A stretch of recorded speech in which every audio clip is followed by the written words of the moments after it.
Ori Frans, conosci del mondo di la canzone Suiza, il genere di R&B, hip hop, antillano e award in festival di Tumba.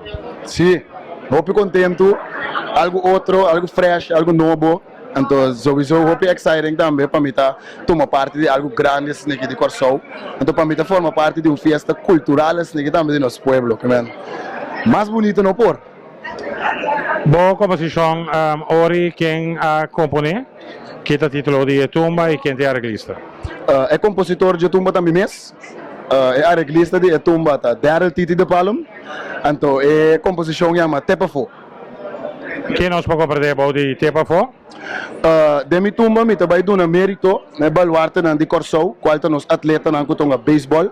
A foto também está destacando sumamente melhor como eu mesmo vou bisa. Então me aporta nos carnaval como jovem, young, fuerte, lleno de ideia, lleno de espírito, lleno de energia. Para conseguir carga e duche ambiente, então duche alegria, que o carnaval está consistindo de. Então é bala chiquito que eu gosto aí. Assim é picture tirei, dal Corsou tá dale bale, te para fora, o carnaval tá corre e três bases daí bem para dentro, bailando tumba. Que é mais melhor, nós não porquê. Bom ensaio na cuchillo. Qual vai com não?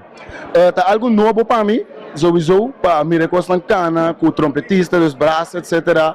Pero como com tumbandas na experiência, então me também a cana atrás de diferentes tumberos na OP grande sempre. Então, minha voorbeeld, dos exemplos, não também de tumbero, não que mostrar-me compa só para vocês cana, mas não é porque, pero também maneira deve ser.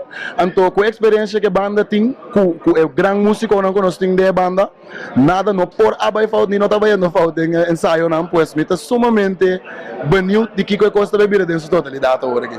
2017, Tepafo. 2017, carnaval, tá dal e bala de gostei. Tepafo. So, brother. Thank you. Thanks, Papa.